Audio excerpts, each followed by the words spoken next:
जो अभी महिला मेरे पास बैठी थी, राइट टू हेल्थ, कि भाई राजस्थान में हमने इसको चालू किया और ये हम पूरे हिंदुस्तान में इसको चालू करने की सोच रहे हैं, कि जैसे हम राइट टू इंफॉर्मेशन देते हैं, राइट टू रोजगार देते हैं, वही हम हेल्थ के लिए करें, कि हिंदुस्तान में ऐसा कोई किसान ना हो, कोई गरीब ना हो जिसको बीमारी से कष्ट उठाना पाए और उठाना पड़े। तो ये हमारी ओवरऑल थिंकिंग है।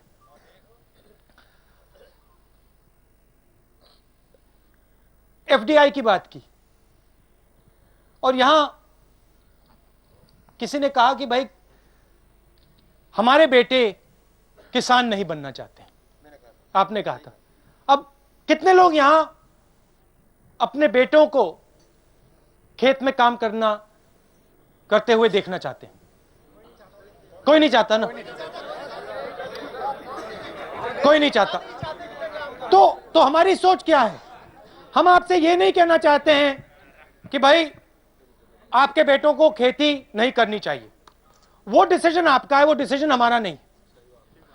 हम आपको सिर्फ यह कहना चाहते हैं कि ऑप्शन आपके हाथ में होना चाहिए, कि अगर आप चाहो या आपका बेटा चाहे खेती करना चाहे तो वो खेती करे, और अगर वो खेती नहीं करना चाहे तो उसके लिए दूसरा ऑप्शन बने। सही? अब आप क्यों कह रहे हो कि खेती में नहीं जाना चाहता? क्योंकि खेती सस्टेनेबल नहीं है। काफी लोगों ने कहा भाई इसमें पैसा नहीं बनता है, घाटे का सौदा है। तो पहला काम हमारा, जो मैंने जमीन की बात की, जमीन बनाओ तो इसमें प्रोटेक्शन मिले, आपको घाटा ना हो।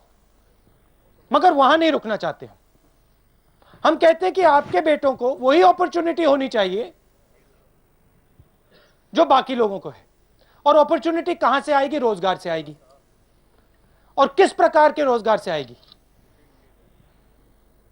सर्विस और मैन्युफैक्चरिंग। तो हमने पिछले 5-7 साल में ये मैन्युफैक्चरिंग कॉरिडोर की बात शुरू की है। आपने सुना है इसके बारे में? दिल्ली मुंबई, मुंबई चेन्नई, चेन्नई और Delhi Calcutta, dedicated rail corridor, dedicated freight corridor और मैन्युफैक्चरिंग कॉरिडोर।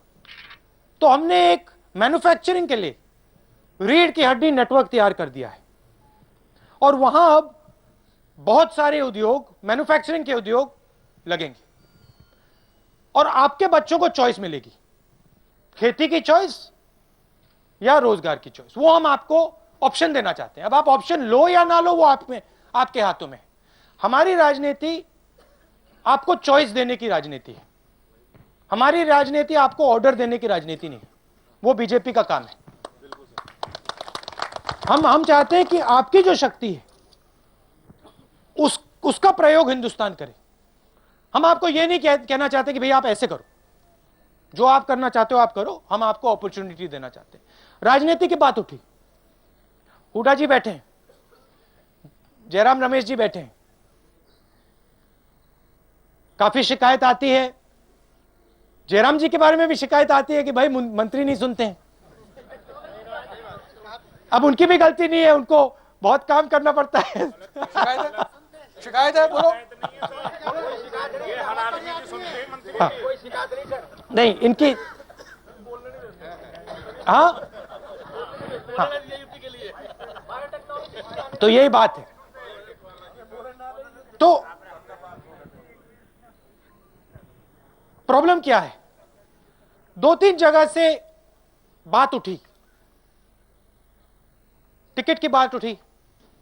आपने कहा, आपने जाखड़ जी ने कहा कि भाई कैबिनेट में किसान नहीं दिखते।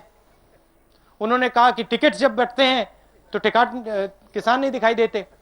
क्यों नहीं दिखाई देते? क्योंकि जो हमारी प्रोसेसेस है, टिकट चुनने का जो सिस्टम है,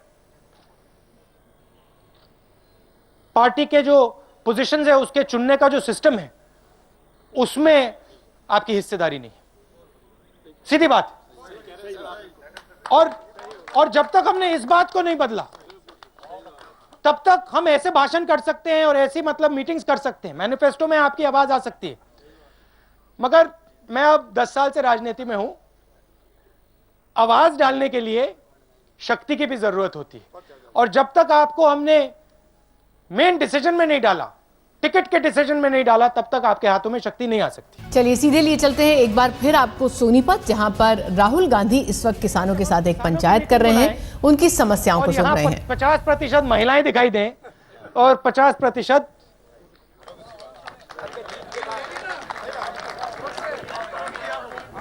मैं करूंगा भैया, मैं करूंगा।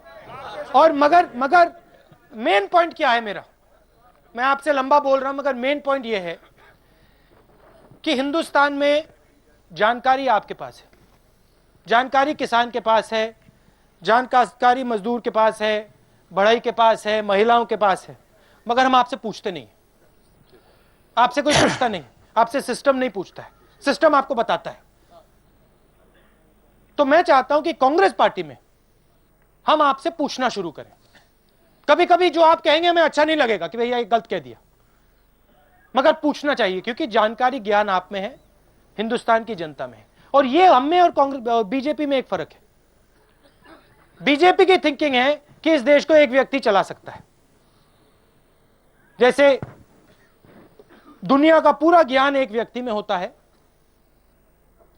वो सब चीज के बारे में जानता है, खेती के बारे में जानता है, महिलाओं के बारे में जानता है, हवाई जहाज बनाना जानता है। वो सोचते हैं कि ऐसे व्यक्ति होते हैं जो सब कुछ जानते हैं और वो देश को चला सकते हैं। सोच क्या है कि पावर को सेंट्रलाइज करो, पूरी की पूरी पावर एक व्यक्ति को दो, और हम उल्टा कहते हैं कि हम कहते हैं भैया पावर हिंदुस्तान की जनता को दो। मनरेगा, राइट टू इंफॉर्मेशन, रोजगार का अधिकार, लैंड एक्विजिशन बिल,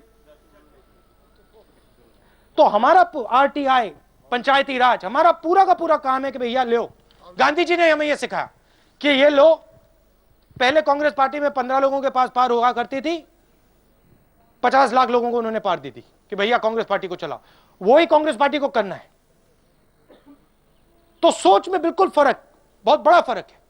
उनकी सोच है कि पावर को कॉन्सेंट्रेट करो, हिंदुस्तान को एक व्यक्ति, दो व्यक्ति चला सकते हैं। हमारी सोच है भैया हिंदुस्तान बहुत बड़ा देश है, अलग अलग सोच है, अलग अलग लोग हैं, हर एक व्यक्ति को अपनी जगह देनी है, अपने आप को आगे बढ़ाने की जगह। ये डिफरेंस है। आप सब आए, इसके लिए बहुत बहुत धन्यवाद। अब आप कुछ कहना चाहते हैं, मुझसे कुछ पूछना चाहते हैं? एक मिनट जयराम रमेश, एक मिनट बैठ जाइए। नहीं, एक मिनट बैठ जाइए, एक मिनट बैठ जाइए, एक मिनट बैठ जाइए। अरे भाई एक मिनट ऐसा नहीं चलेगा, ऐसा नहीं चलेगा, ऐसा नहीं चलेगा, नहीं तो राहुल जी चले जाएंगे। नहीं, आप बैठ जाइए प्लीज, कृपया शांत हो जाइए। आप शांत हो जाइए, आप शांत हो जाइए, आप शांत हो जाइए, आप शांत हो जाइए। नहीं, आप बैठ जाइए, एक मिनट बैठ जाइए। देखिए अभी अभी राहुल जी ने अपने सोच और विचार आपके सामने रखा है। यहाँ राहुल जी मौजूद हैं और किसान से संबंधित, किसान के संदर्भ में जो मुद्दे प्राथमिकता देनी चाहिए उस पर चर्चा हो रही है, पर उन्होंने और भी बहुत महत्वपूर्ण मुद्दे उठाए हैं। मैं, क्योंकि माइक मेरे हाथ में है, मेरा अधिकार है सवाल पूछने का, मैं राहुल जी से दो सीधा सवाल पूछना चाहता हूं ताकि आप लोगों को भी राहुल जी के विचार में आप झांक सकें। राहुल जी, आप भट्टा परसोल गए, अब तप्पल गए, किसानों से मिले, आपकी क्या सोच रही कि आप हमें आकर कहे कि भाई भूमि अधिग्रहण कानून बदलना है, इस अंग्रेजों के जमाने में बनाया हुआ कानून बदलो और किसानों को ज्यादा मुआवजा दो। आपने देखा क्या भट्टा परसोल में, आपने देखा क्या टप्पल में, और अलग अलग जगह आप नियमगिरी गए, आप देखे। तो अगर आपकी क्या सोच है इन लोगों को अगर आप बता सके तो मैं समझता हूं इनको भी फायदा होगा। सिर्फ भट्टा परसोल नहीं, ये न्यामगिरी में और पूरे हिंदुस्तान में दिख रहा था कि किसान की जमीन थी, एग्रीकल्चरल जमीन थी, और उसके हाथ में शक्ति नहीं थी। यूपी में मैंने देखा, यूपी की सरकार एक दिन ऑर्डर देती थी, दूसरे दिन गायब। कहीं फॉर्मूला 1 ट्रैक बना दिया। फॉर्मूला 1 ट्रैक को एक बार साल में यूज किया जाता है, एक बार, ठीक है। और वो भी भैया आपने देखा है कैसे मतलब चल रहा है, शायद वो 2-3 साल में बंद भी हो जाए। बंद हो गया तो देखिए कितने किसानों की जमीन थी, और 1 मिनट में भैया फॉर्मूला 1 देखना है, गाड़ियां चक्कर काटेंगी, हम देखेंगे, किसान से जमीन ले लो। तो न्याय होना चाहिए। अगर कोई दिल्ली में रहता है तो उसको हम कहते हैं कि भैया अगर आप जमीन बेचना चाहते हो तो आप बेच सकते हो।